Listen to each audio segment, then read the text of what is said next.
আসসালামু আলাইকুম। আশা মনির আর্তনাদ কেউ শুনেছেন? আমাদের এই নীরবতার দায়কার আশামণি। বয়স মাত্র ১৩। নামের সঙ্গে আশা শব্দটি থাকলেও তার জীবনে এখন আশার আলো বড়ই ক্ষীণ।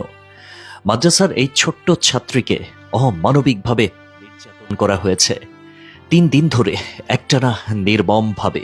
এমন এক নিষ্ঠুরতা যা শুনলেই বুক কেঁপে ওঠে। যে বয়সে ওর হাতে থাকা উচিত ছিল কিছু বই আর পুতুল, সে বয়সে তাকে মানুষ নামধারী কিছু দানবের শিকার হতে হয়েছে।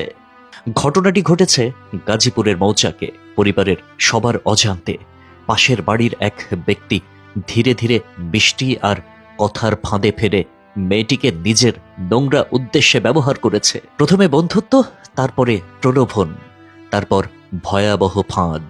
শেষ পর্যন্ত মেলার কথা বলে নিয়ে গিয়ে ৩ দিন ধরে আটকে রেখে নির্যাতন করা হয় মেয়েটিকে। সবচেয়ে হৃদয় বিদারক বিষয় হলো, এই ঘটনায় ২ মাস পেরিয়ে যাওয়ার পরও পরিবারটি ভয় আর হুমকির মুখে মামলা করতে পারেনি। একটি অসহায় পরিবারের ওপর এমন চাপ কেন? একটি নিরপরাধ শিশুর আর্তনাদ কি কারো কানে পৌঁছায় না? অবশেষে স্থানীয় একজন মানবিক মানুষ এগিয়ে এসে তাদেরকে সাহস জুগিয়েছে। তবেই মামলা হয়েছে, গ্রেপ্তারও হয়েছে ২ জন। কিন্তু অন্য আসামিরা এখনো পলাতক। প্রশ্ন একটাই, কবে আমরা নিশ্চিত হব শিশু নির্যাতনের অপরাধীরা আর কখনো সমাজে ফিরে আসতে পারবে না?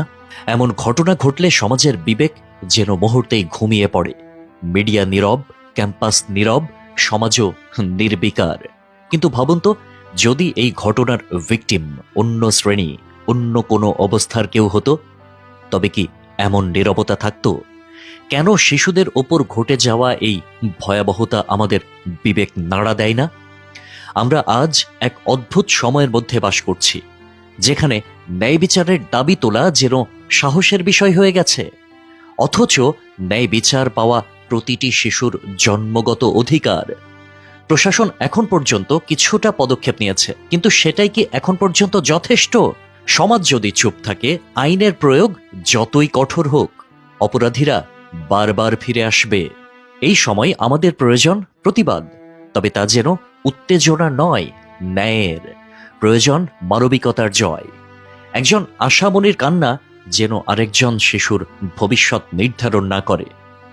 আশামণি এখনো অসুস্থ, হাঁটতে পারে না ঠিক মতো, কিন্তু এই শিশুটি শুধু একজন নির্যাতিত নয়, সে